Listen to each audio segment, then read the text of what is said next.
Hey, John. Hello. Do we have a quorum yet, or are we waiting a minute? Nope, we have a quorum and you can call the meeting to order at your discretion. Very well. I will call this meeting to order. We do have a quorum. Let's go around in the room first and do introductions. And then Jared, if you could help me online, I'd appreciate that. I'll start. John Leosatos, PPACG. Darren? Darren Horsemeyer, Community Planner at Schriever Space Force Base. Karen Rowe, City of Manitou Springs. Ben Schmidt, City of Manitou Springs. Allison Burns, Mountain Metro. Gail Sturdivant, City of Colorado Springs. And then, Madam Chair, for those who are online, I'll start with TAC members. Let's start with Abba. Good afternoon. This is Abba Dravetti, Deputy City Engineer, Fountain. Thank you. Caleb? Good afternoon. This is Caleb Patterson, Town Manager for Green Mountain Falls. Jeff Guthrie? Jeff Guthrie, CDOT Region 2 Planning Supervisor. Thank you. John Hall?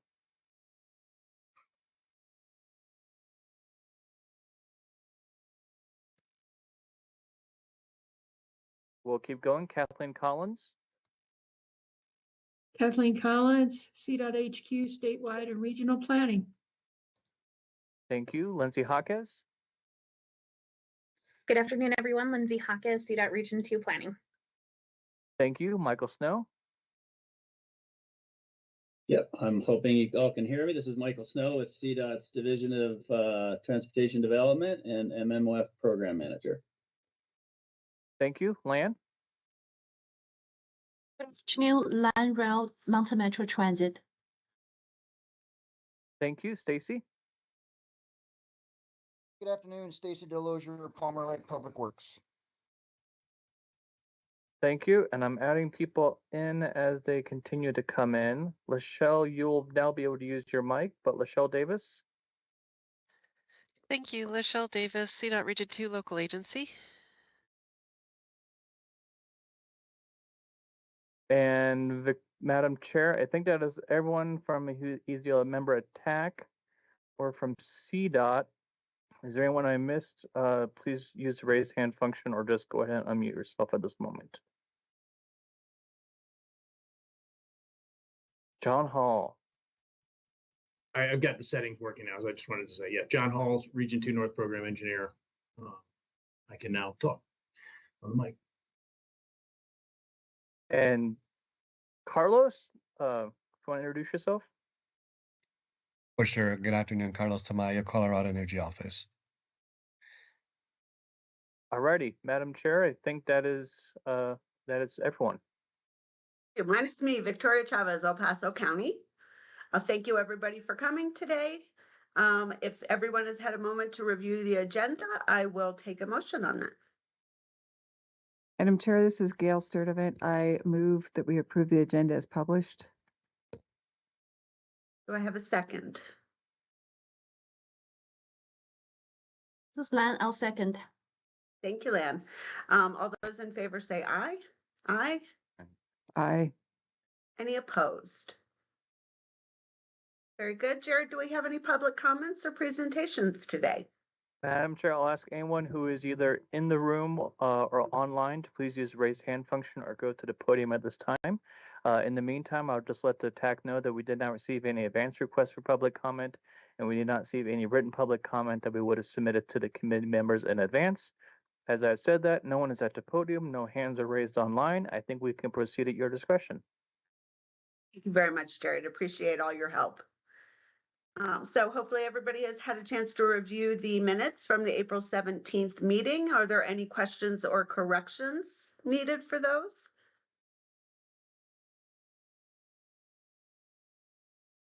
And if not, I will accept a motion. Madam Chair, this is Gail Sturdivant. I recommend we approve the minutes as provided in our packets. Thank you, Gail. Looking for a second. Ben Schmidt, City of Manitou Springs, second. Thank you very much. All those in favor say aye. Aye. Aye. And anyone opposed? Very good. I think we are able to move on from there. And if you could go down farther for me, I'd appreciate it. Very good. Board of Directors meeting, John or Danelle? I'll go ahead and take it. I think Danelle is on, but we're going to try to make it so that she doesn't have to call in unless I really screw up. So the Board of Directors meeting was yesterday in this room, and we had 2 transportation-related items. We had an information item for the UPWP, and we sort of went over everything, and we made sure that they understood that this was only the first presentation of 3. So we've got 2 more. One will be released for public comment, which will be on hopefully their consent agenda next month. Then, because of the 30-day public comment period timing, we will skip July, and then we will hopefully bring them the UPWP for adoption in August. The second item on the Board of Directors agenda that was transportation related was Will gave them a presentation on the land use planning and part of the model, as well as a general overview of the model itself. That seemed to be very well received. Additionally, again, this was, I don't want to say a new board, but we had 3 new members from the city of Colorado Springs. So that definitely changed the dynamic a little bit. But fortunately, all 3 of the new city of Colorado Springs board members are familiar with PPACG by either serving on a board of some sort before, or excuse me, a committee of some sort of before, or the board itself. So with that, I'm happy to answer any questions about the board of directors. John, would you mind telling us who our 3 new board members are? I do not mind, provided I can remember. So it is, actually, Gail, you want to do it? Roland, okay. So it's Roland Rainey with Colorado Springs, Brandy Williams, again, I can't remember all of their different wards, and Councilmember Dave Donaldson also returned to PPACG. Thank you very much. It's great to have a former TAC member sitting on our board. That's wonderful. Yeah, and Roland was the chair of the CAC. So again, not only do they understand our process, they are familiar with the organization. So I think that's great. All right. Are there any questions for John about the Board of Directors report? All right, moving on. The UPWP, is Danelle going to chime in, or are you going to take that too? I'm gonna take it too, unless you guys start throwing like some fastballs at me. Then I'll tap in Danelle. But again, trying to make it so she doesn't have to. Anyhow, on the UPWP, this is something that you have seen this before. And so if you guys want to have a short meeting, I'll give you a short presentation, and then we can go from there if you want to talk about it quite a bit. But it is the same UPWP that you've already seen, and now we're bringing it back and saying, hey, is there any issues with us going ahead and releasing it for public comment? If provided you have a motion and approval to move it on, it'll go to CAC, and then it will go to the board next month. But again, our recommendation to the board, which nobody seemed to have any issue with yesterday, is to go ahead and put it on the consent agenda. I think we've sort of worked through a lot of the stuff with that. Todd, not trying to put you on the spot, but you were going to look into a couple of things. But as far as City of Colorado Springs is concerned, you guys are good with moving on? Okay. So with that, Madam Chair, instead of droning on about all the different notes of what's in it, you guys have lived it before, so I'm happy to take any questions or deflect them to Danelle at your discretion. Very good. Do anybody have comments or questions? Madam Gail. Chair, it's Gail Sturdivant. Yes, first of all, I want to thank the PPACG staff for all the work that you've done on this, and you've been really responsive on helping the jurisdictions understand where we are on this and working with us to get the appropriate planning items there. So thank you for all that monumental effort. And I think that you've addressed, I know everything for Colorado Springs. Others may have comments, but I am ready to make a motion unless others have other questions or concerns. Any other questions or comments?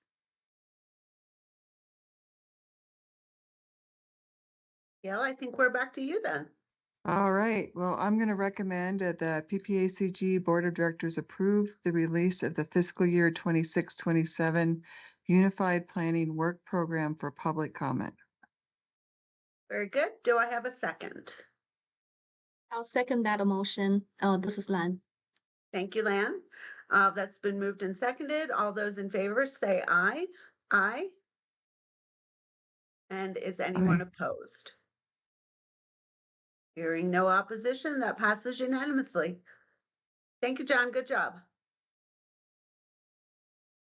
It's almost like I've been doing this for 20 plus years. Multimodal Transportation and Mitigations Option Fund funding status. Thank you, Am I ma'am. back to you, John? We're back to me, but again, if I think Danelle's still on, but if she has to leave, I think I can handle this one, especially with the cast of thousands from CDOT that is on the line that can also hop on. So starting with a little bit of a background, but I think most of you were tuned in and part of the Monday meeting where we sort of went over again, because of the state legislature, we were required to cut approximately $3.3 million worth of projects from the program. And we also were required to move about another 2. So the total sort of thing was about 5 million. The total loss was 3.3. But everyone was affected in some way because we had to move things. Again, based on everyone's cooperation and being able to step up and say, yeah, we'll be regional team players. We'll take one from the team. We have developed a spreadsheet that hopefully everybody got from Danelle late yesterday. That again, from what we understand with from Michael Snow, and Michael will tap you in here shortly, will solve the issue for the reductions that are required by CDOT. And just as a quick follow-up, there's a little over $2,000 was removed from this El Paso County South Powers because that project was complete.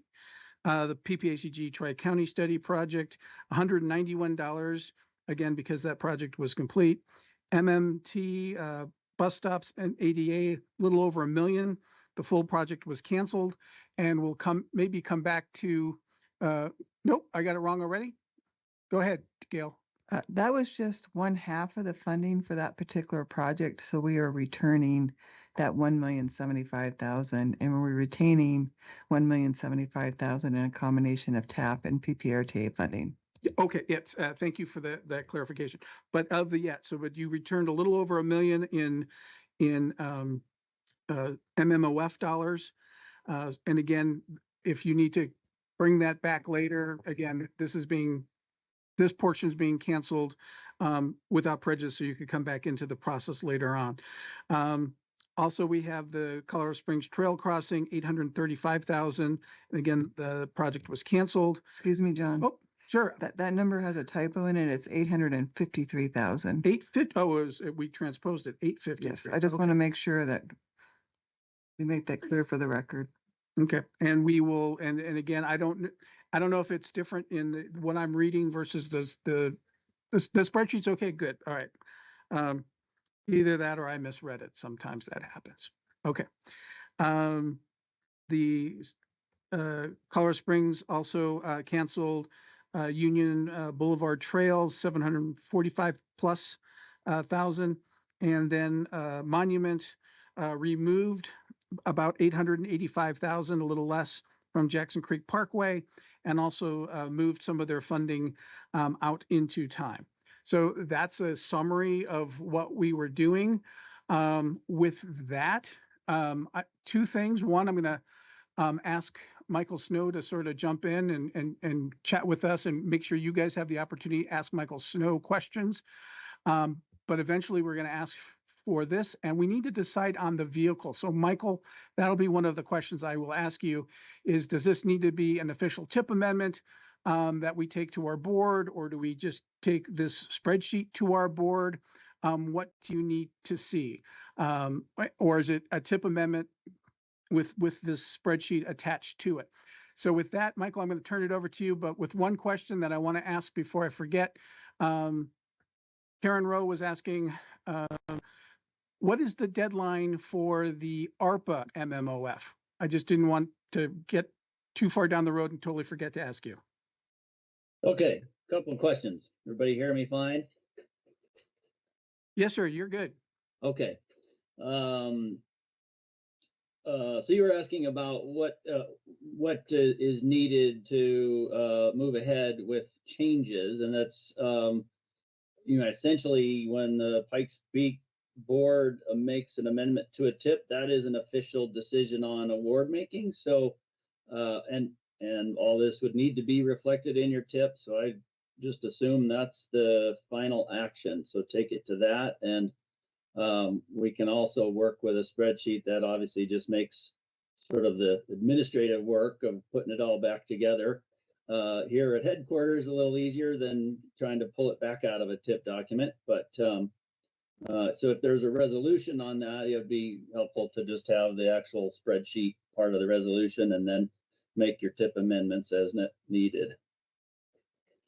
And then with respect to the ARPA funding, so there's the workbook you all worked through still reflected only ARPA funding. And as many of you know, if you're a recipient of any ARPA funding, portions of those were refinanced last year in exchange for what we're calling the HB 14, House Bill 1466 general funds. So the workbook doesn't reflect how those projects might have a split of either some or all of the ARPA being swapped out or none. We just left it, reflective of the original amount of ARPA being awarded. So I didn't want anybody to get confused between ARPA and those state funds that refinanced portions of it. They both carry a December 31st, 2026 expiration deadline.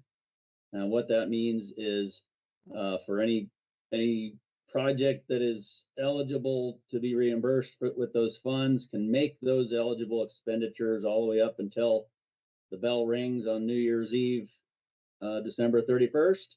And then there'll be the standard closeout period in the weeks or months following to get the billing to CDOT to be reimbursed.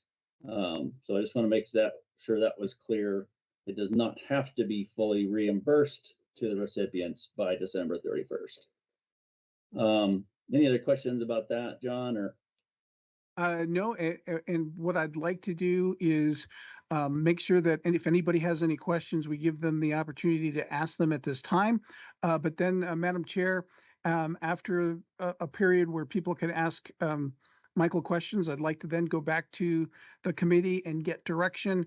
If you're comfortable with us putting this into a tip amendment format and then moving it on to the CAC and the board, or if you want to have everything come back next month as a tip amendment, and then it would go through the board the following month. So again, now that everybody knows what's happening, I think that helps everybody sort of move forward and contact CDOT and say, hey, we need this or we need that. But maybe you want to have the amendment done as soon as possible so you can just move on with your lives. But again, I also don't want to rush anybody. So it's really got to be up to you guys if you'd like it to go to the board next month or the following month. So with that, though, Madam Chair, if we could make sure that nobody has any questions for Michael, now would be an appropriate time to make sure that everybody's comfortable and we have them here to ask questions. Very good. Let's go on to any questions.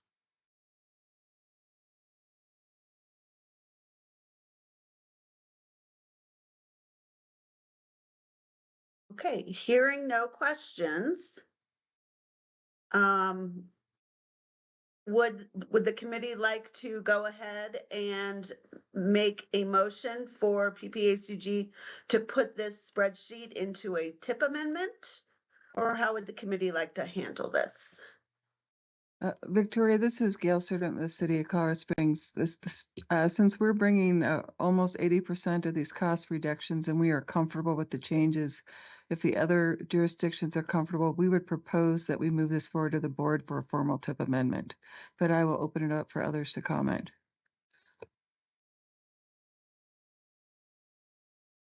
Anyone else have comments or does not agree to move this to a tip amendment?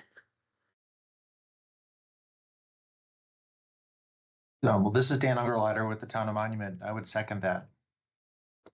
Thank you very much for your second. One final chance for questions, comments, and then I will take action on the motion to make this a tip amendment. Very good. We've had a motion and a second to direct PPACG to take this spreadsheet through for a tip amendment. All those in favor, please say aye. Aye. Aye. Aye. Any opposed? I want to thank everybody for working together to get to this point. This is just another example of the terrific collaboration we have amongst our jurisdictions. So thank you. Yeah. And again, just for clarification, what we will do is we will take what's in the spreadsheet, we will put it in the normal tip amendment form that you're all used to seeing. We're going to send it out to everybody and say, hey, now that it's moved from the spreadsheet into another format that you're used to seeing, make sure that everyone is cool or that we didn't transpose numbers like I did. Then once we get sort of a thumbs up from everybody, we'll run it through the CAC, and then it will go to the board of directors in, what are we in May? So June. Yep. So just want to make sure that that's clear with everybody, but you will get to see it in that format. We're not just going to sort of grab what's in the spreadsheet, put it in the form, and then move it on. Because again, typos happen, and we just want to make sure that we have that quality control. So thank you very much, Madam Chair. Thank you, PPACG staff, for doing that. It was not a fun exercise. We never want to see money leaving our region. We had no control over this, so I want to thank both staff and all of the jurisdictions for finding a way to make this work, this painful work, a little less painful. And with that, I think we can move to our next item, is a presentation from the Colorado Energy Office. Yep, and I think Carlos is on and his mic is live. So Carlos, take it away. Thank you. Can you guys hear me? Yes, we can. Perfect. I'm gonna share my screen here. Can you all see my screen, the presentation mode? Perfect. Thank you very much. I also have our director, Russ Sands. I'm not sure, Russ, you want to introduce yourself? You didn't get a chance before and say any remarks? Sure. Thanks so much for having us. Really appreciate Carlos doing the heavy work here of leading the presentation, but I'll be here for if there are any questions at the end, and Carlos and I can tag team those. But Russ Sands, I'm the Director of Local Climate Solutions and been with the state for about 7.5 years, but with the Energy Office, really just hired to manage several things, but this program in particular, and we're excited to get it out the door here in about a month. Applications will be open. So thanks for having us today. Thank you, Russ. I'm not sure you guys can see my screen. I'm sharing, but at least I can see it. But anyway, and most importantly, if you can see the slides. So as Russ mentioned, we are presenting the accelerator program, which is basically $50 million that were allocated by EPA to support local government policy adoption in 4 main sectors: buildings, transportation, land use, and waste. The main goal of this program is to build local resilience and reduce emissions through transformative policy adoption, which extends beyond state requirements. Eligible applicants are going to be local governments such as cities, counties, and cohorts led by cities and counties, and as well as Colorado's 2 federally recognized tribes. There are going to be 2 ways to apply. One is the policy adoption funding, and the other is going to be the policy adoption with project funding, and we'll get into the details of that. An important note is that applicants cannot apply for project funding alone. When it comes to the funding amounts, for example, for the standard suggested grant maximum, we're looking at for policy around 200,000, in project $1 million for the maximum. Of course, CEO will consider requests that exceed these amounts, and applicants will be asked to submit a constrained standard and vision budget. And these are the three different levels, if you will. Constrained is looking at maybe smaller jurisdictions or jurisdictions that have smaller initiatives or projects of about 100K. The standard is going to be $2 million up to the full expected amount. In the vision, we're thinking about the larger jurisdictions within Colorado, mainly probably along the Front Range, looking at $5 million as the maximum amount. As mentioned before, looking at 4 main sectors. And on the left-hand side here, not sure, Russ, are you still able to share in the chat, if you don't mind, the 2-pager, which is what we're showing here on the left-hand side. And on the right-hand side of this slide, looking at buildings, land use, transportation, and waste, as mentioned before. For buildings, for example, we're looking at policies that promote building energy codes that exceed the forthcoming Model Low Energy and Carbon Code that are going to be due statewide by July 2026 next year. Energy performance standards and energy efficiency incentives. Land use, in the similar fashion, looking at policies that promote compact housing, parking management, EV charging, renewable energy, and discourage greenfield development. For transportation, looking at policies that encourage high-quality active transportation infrastructure, for example, transit prioritization, transportation demand management, and fee-based vehicle registration incentives, as some examples. Last but not least, for waste, looking at policies that increase waste diversion, promote reuse, and help convert refuse trucks to ZEVs. There's a handout available on that link if you guys want to also take a look, which is basically what Russ just shared actually with in the chat, I believe. So in regard to eligible costs, again, for policy funding, and what you see on the left-hand side is the other page of the handout.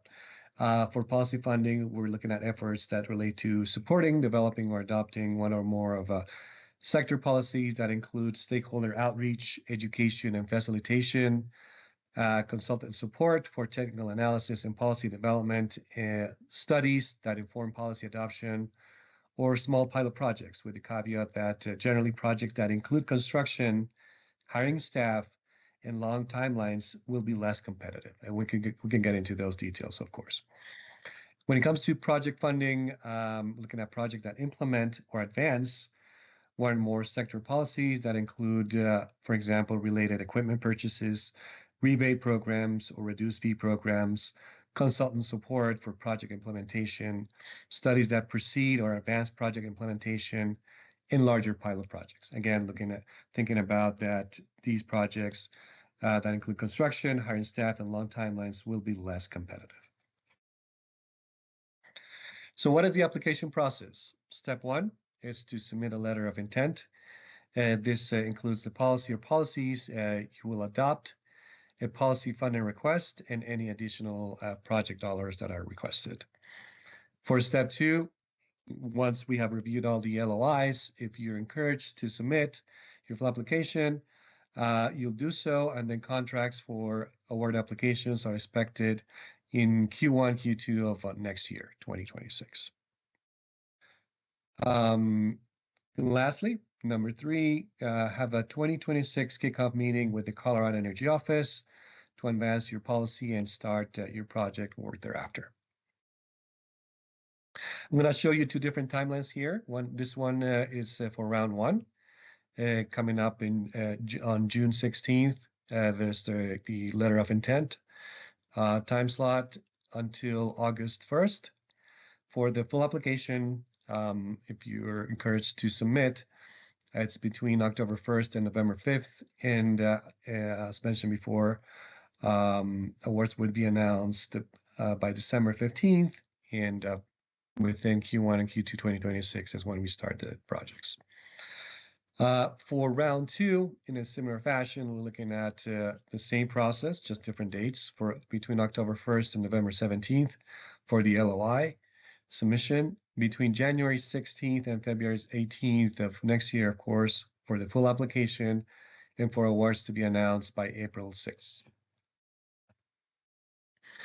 Some important launch information. The program guidance, which is at this moment under review internally at CEO, will be published online on June 2nd this year. The first round opens on June 16th, I mentioned before, and some upcoming important events are the launch webinar on June 17th. This is coming up pretty soon, and the Q&A session webinar on June 31st this year. With that, and I realize I didn't introduce myself at the beginning. I'm Carlos Tamayo, one of the program managers, part of this exciting program. With that, I open it up to any Q&A, unless you want to add anything, Russ, that I might have missed. No, I'll just say it looks like your chat is locked down, so we can just follow up with anything you'd like the slides or links later. Sounds Thank good. you. We'll make sure of that. We Yeah, would we can, like to have the follow-up with the slides and the links. Thank you much. And I know PPACG will send them out for us. yeah, if you Perfect. guys get us Appreciate that. the presentation and the link, we will send it out to the committee distribution. Appreciate that. Any other questions from the committee or anybody else visiting with the committee? You Karen? have a hand in the room. Oh, yep. I think she called on you, Karen. Okay. I noticed that the funding, so I didn't see the slides. I don't have them in front of me. But from what was in our packet, you have policy funding and project funding. So are both of them eligible or available now, or is the policy first and then later the project? Great question. So they're kind of commingled in one application. So you have to apply for policy funding. So the policy adoption is kind of the driver there, and then as the kind of carrot to doing the policy adoption piece, you can open up additional funding for a project. So it will be through one online application that we will have up on June 16th. You kind of already said it, Russ, but there has to be a policy application first. That the applicants cannot apply for project funding alone, something I mentioned before. Okay. How much is the project funding? How much can you apply for up to? I saw the grants for up to $500,000 to $2 million, I think it was. So yeah, these three levels, and I mean, I suppose that anybody, I don't want to make it sound like it's only for Front Range. It could be, for example, cohorts of communities might be open for that larger level if you're putting together something. Some communities just may not have budgets that are going to need that much funding depending on what they're doing. But the basic idea is up to $2 million is kind of that standard we're expecting. And that's just the quick, dirty math of taking the $50 million we have, dividing that by 25 grants. If we get 50 applications, it might be more like $1 million per, but just as a kind of a threshold of what makes sense to ask for. 2 million is that standard. The constrained budget's just about 25% of that 2 million. And the vision budget is kind of just presenting a maximum. If you could have more money and do anything, what would that look like? Okay. And is there any match required? Great question. So there's the standard match that you probably could just generally think of as 5%. So 5% is a pretty great deal. So if you were at that $5 million level, you're talking about $250,000, and half of that being eligible can be in kind. So that could be volunteer staff time that are supporting the project to make some of that up. So 5% is the standard budget. If you are using the EnviroScreen 2.0 tool and the guidance that we're going to put out that'll be available on June 2nd online, we'll have a lot of detail on this, but using CDPHE, Colorado Department of Public Health and Environment's EnviroScreen 2.0 tool, they've taken census tracts and rolled those up into these census blocks, and census blocks that are kind of comprised of this 40 to 60% low income or above. if your community is entirely made up of those census blocks, you'd be eligible. If you are going to divert 40% of your funding, generally think of that on the project side, but of your application funding to low income, then that would also put you in that 0% match category, or if you're one of Colorado's 2 federally recognized tribes. Okay, and one more question real quick. So I see under the policy adoption areas, there's buildings, land use, transportation, and waste. Can you apply just for policy adoption in one area and a project for that, or do you have to do all 4? Oh, great question. You can you could choose your own adventure and do multiple if you like. You have to do one of the policy areas, but nothing's stopping you from doing one or more. You could do one of the policy areas in a different project area, or you could do any combination that you could imagine. As long as at least one policy is occurring, you can kind of choose and mix the rest. And maybe the only thing I typically add here, Russ, is that if you have since we have a mainly transportation group here, a transportation plan that may have a link to buildings, then you can present this your project, your policy and project that benefit both sectors, for example, right? As a more integrated approach. Okay. Thank you. This is great. Absolutely. Thank you. Wonderful. And Any other Gail had a questions? question, Victoria. Gail. Thank you, Victoria. The couple questions. I think I heard you correctly. You said that you had to have a policy prior to moving under the project. Could you consider policies or plans we've already put in place as meeting that requirement, and could we go straight towards project funding requests? That's the first question. Sure, I'll take that one first. Short answer there is no. This is about passing new policy. So we've gotten a lot of flavors of this. If I just pass something, or I'm going to pass something by the end of the year. The reality is, this is a reimbursement grant program. We can't reimburse anything prior. So because the policy has to be done first, you really would be looking at a new policy that is, a sizable portion of that at least is happening in 2026 or potentially beyond. It doesn't have to be complete to open up the project funding, but it needs to at least be meaningfully started. And we would probably tailor, some sort of a scope of work deliverable for like an early task that would show that progress to open up the project funding. But the point of this is to really spur new policy development, not to just get project dollars out the door. So they really are coupled. So let me maybe ask the question, similar question, but slightly differently. Sure. If we were to do a policy on our own based on some work we're just completing, would that meet the requirement? Because we are looking at doing some of these things, but we would like to be able to go straight to that project funding opportunity. So it does not exist. The policy does not exist today. It's just something we're moving towards. And if we were to fund that policy on our own, would that make us eligible? It's a really good question. I think it probably comes down to competitiveness. So I think, again, the spirit of this, to match the intent, is that we're doing new policy. So I think a flavor of what you're talking about that kind of makes sense to me is, hey, we're thinking about doing something in 2026.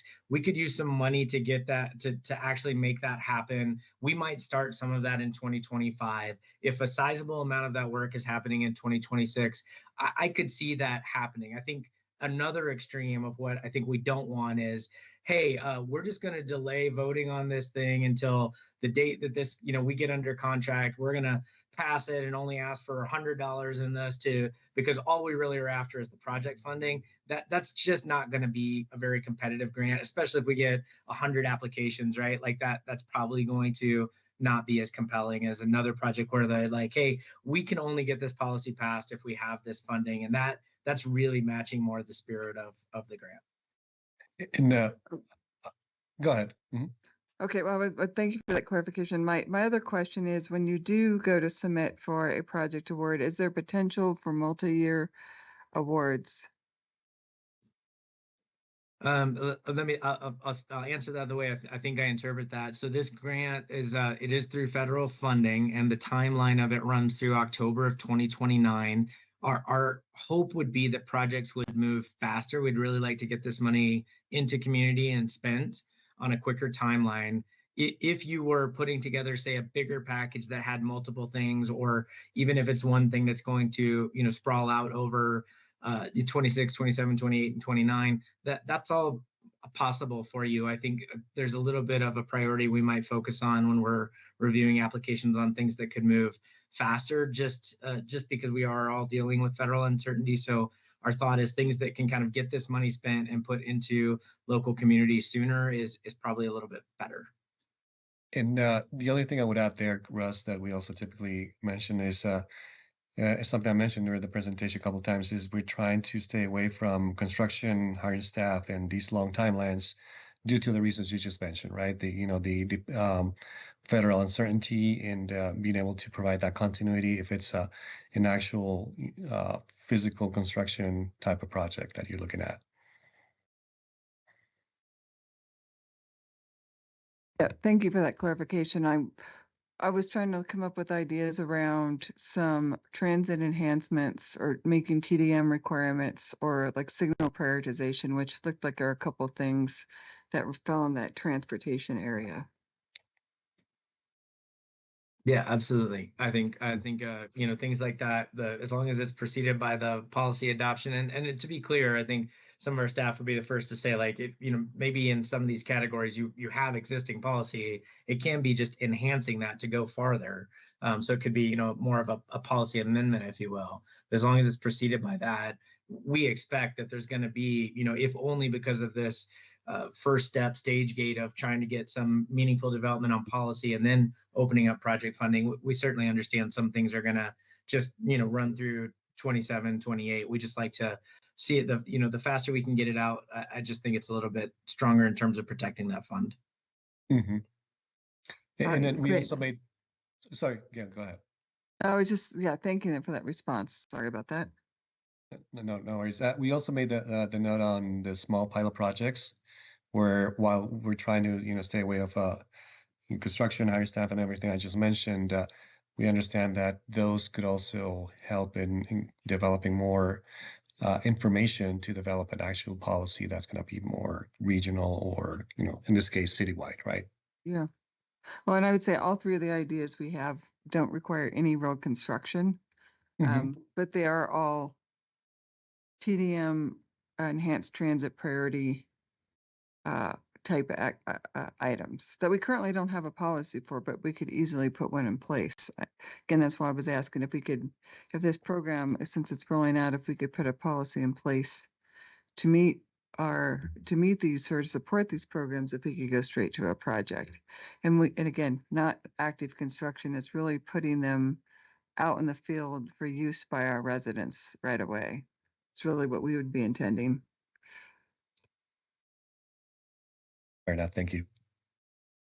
Any other questions? Well, thank you very much. Go I'm ahead, sorry, please. Victoria. No, I was just mentioning, I did put our contacts here. If anybody has any further questions, right here, you want to take note of that, and happy to answer any further questions. All right, I'm not seeing or hearing any other questions.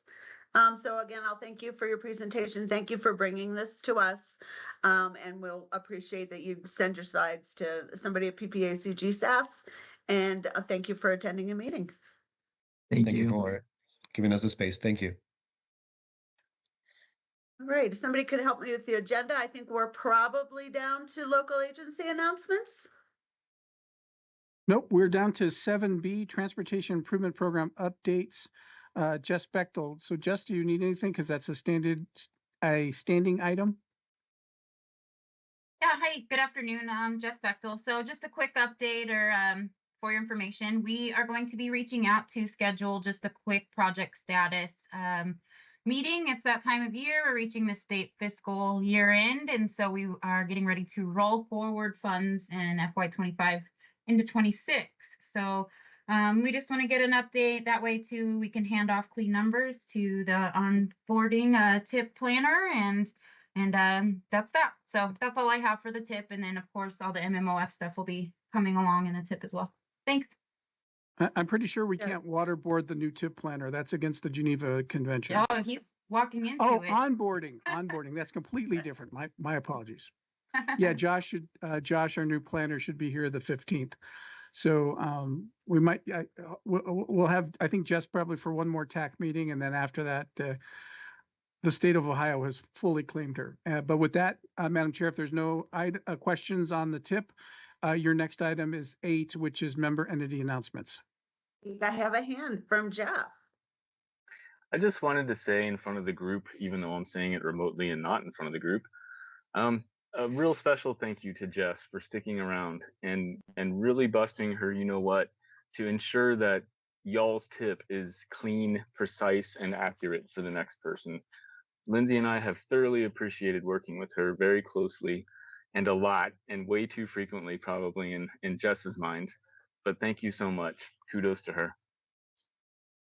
Jess, and I'm sure that has resonated by many other people in the room and remotely. So thank you for all your work with us, Jess. Thanks all. All right. Anybody have member entity announcements?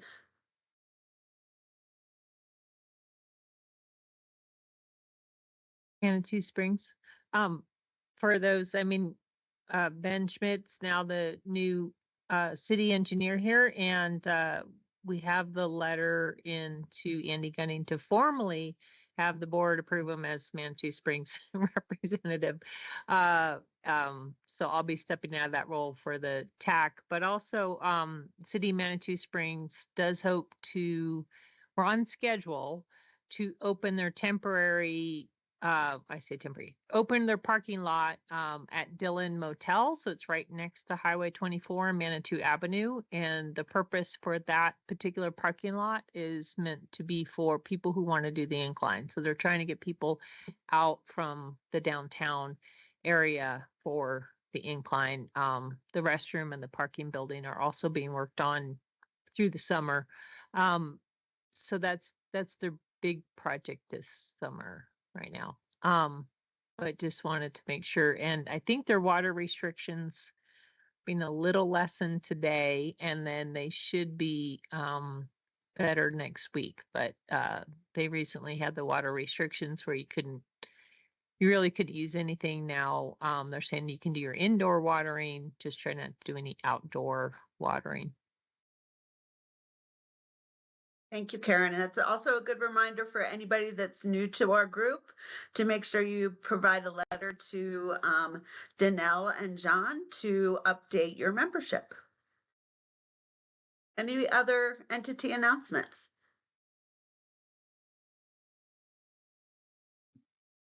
Yes, Kathleen. Hello, if this is the right time for C.HQ updates. I just wanted to let you know the STIP passed the TC today for fiscal year 26 through 29. Also, in terms of HQ updates for the Division of Transportation Development, we are no longer an entity with branches. We are now all offices. And the new branch manager titles are now Assistant DTD Director. So for example, Marissa Gahan's new title is Assistant DTD Director of Multimodal Planning. And our branch is now called the Office of Multimodal Planning. Just something for you guys to be aware of. And then Morgan Olson on our team under the Revitalizing Main Streets program. Since that program is not continuing, Morgan is now going to move to Switzerland. If any of you have worked with her, just wanted to let you know what she was up to. And then let me see what else here. There is a statewide plan survey that I'm going to send Danelle the link to. It'll have a close around June 12th, but we really want to hear from our stakeholders, so I'll send out that link. And then telephone town halls have been occurring. The ones for your area already occurred. Thanks to Region 2 for their major support to make them a success. And also for the Regional Transportation Plan for Central Front Range, TPR, their draft 2050 Regional Transportation Plan. That will be released with other regional transportation plans. It's anticipated to occur on July 16th, if all goes well. So that's just something for you to look for in the future. And that's it for my updates. Kathleen, anybody else?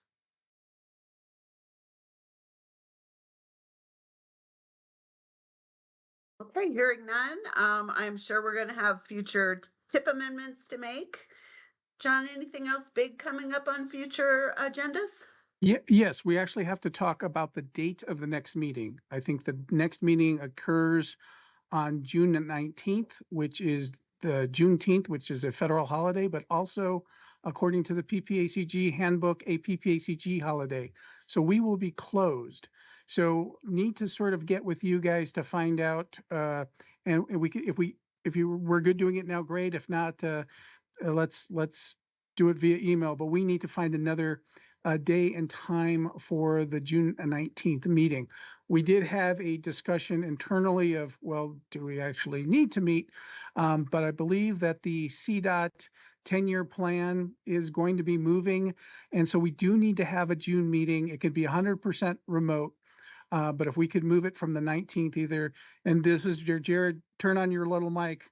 When is the room available or the equipment available, like the day before, the day after? What works for us, and then see if that works for everybody here. So I'll just throw up there, the day before and the day after, both at 1:30 would work for this room. The only thing is on the 18th, that Wednesday, we do have another meeting here at 3. So if anything, it encourages everyone to be done by 3. I'm hoping it's a quick meeting. It would just be tip amendments, and I think the CDOT 10-year plan, but I could be wrong. I've been wrong about a lot of stuff. But anyway, Gail, do you have I have a question. So you mentioned tip amendment and the CDOT 10-year plan. Are those things time sensitive for June? Because I'm actually wondering if we need to have the June meeting. And I would be okay canceling it unless there were 2 time sensitive items. Well, and again, Jess, you jump in if you've gotten anything where you think there's going to be a tip amendment. We're not certain of, but we definitely have the 10-year plan for CDOT that we would need to do. And our understanding is that there is pressure at the state level to be done by a date certain. So CDOT needs our input on that 10-year plan in June, so it could go to the TAC in June and it could go to the board in July. But again, I think that is the only item. I don't think Danelle is still on, but Jess or anybody else from PPACG, if you know of an item, let me know. But from my knowledge, it's just that CDOT 10-year plan that is not allowing us to cancel the meeting because we really wanted to cancel it. Sorry to be the wet blanket, everybody. You're cool, Jeff. Madam Chair, you have a hand in the room with Karen. Karen, please. Yeah, I'm not sure. I've submitted a tip amendment for the city of Colorado Springs. They were successful in that Main Street grant. And so we've submitted a tip amendment to move money for the Creek Walk number 4 project. You meant Manitou Spring, that's Colorado Springs. Oh, sorry. Is it for a metro district, the Creekside Business Improvement District? Because they applied, my understanding is they were applying for a revitalizing Main Street grant. It is not the city of Colorado Springs. I misspoke. I meant Manitou Springs. So Okay. in my mind, but there is a metro, apologies, but there is a business improvement district that was going to apply with it, who also has Creekside in there. So. Okay, this is Creek Walk. So Yes, I see your hand up. So that's okay. So Jess is going to talk about that because I'm not sure where it's at, but I do know we want to go to advertisement in July. So we do need that STIP amendment done in June. Jess. Yeah, so I can speak to that one. So yes, Karen, so we have your tip amendment sitting out there. So that one would be a modification as it stands, but there is some reconciliation that we've been working on with CDOT. for the Creek Walk projects. And so that's why we were requesting to have a chat with you and Danelle and all of that. So hopefully the next day or two, once we can have that offline, we'll look at it and see if it needs to come back through TAC. I don't know that it will with the reconciliation. I think it'll just be administrative likely, but we'll talk about that one offline. But it's moving. We're working diligently on behind the scenes to get that one pushed through for you guys. We just wanted to make sure it was as clean as possible before we handed it off to you and push the changes through. So good news on that one. We'll chat with you just after. Thank you. And that's where I just didn't know if it needed to come back or not. So thank you. I just wanted So to. we'll chat and then we'll get Thank you. pushed on. Yep.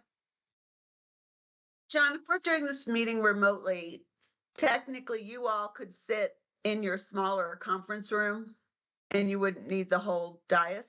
Is that correct?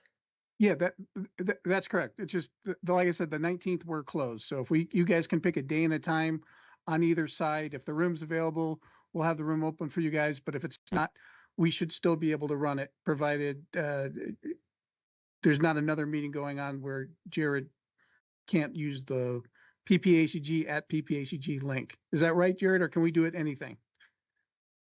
I mean, technically we can do anything. It is easiest just because of this for the broadcasting part, if it's at different times. Does anybody have any problem with the 18th at 1:30?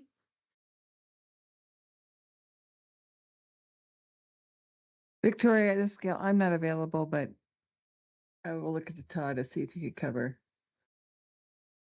Yeah, he's not available either. Allison. So MMT could come, but no one from the city of Colorado Springs. I think we might need to, go ahead, I'm sorry, Lan. Yeah, I have a meeting at 2 o'clock that I can try to move. It's tight. Given it's the CDOT 10-year plan, it'd probably be important to have someone from Colorado Springs there. So unless you have another alternate that you can send, maybe look at a different day and time. Right, I think we might have to do a doodle poll because obviously I'm not available on Friday.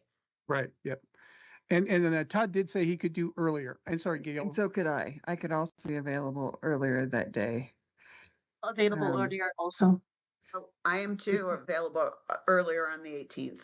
Can I propose 10:30 to noon on that same Works day, for the me. 18th? Yep. Yep. That works for me. We see a lot of thumbs and head nods. So I think Let's that was book my it. favorite Disney movie. Head nods and thumbsticks. No, that broomsticks. Never mind. That's not it. I have a hand raised, please. That's me. Thank you, Madam Chair. Not that I'm insinuating you have to schedule around me, but I'll be on vacation that day. Yay! But Rob Fry, my boss, will most likely be presenting the 10-year plan information anyways, and his calendar right now is open, and I am furiously texting him to ensure that he will be available the 18th at 10:30, so I will get back shortly.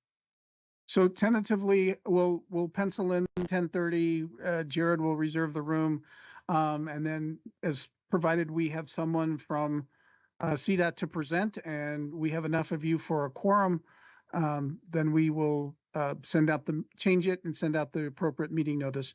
But again, it is the CDOT 10-year plan, and again, given some of the State Transportation Commission's policy directives, it might be important for you guys to be there if you have leadership that is concerned about the makeup of that.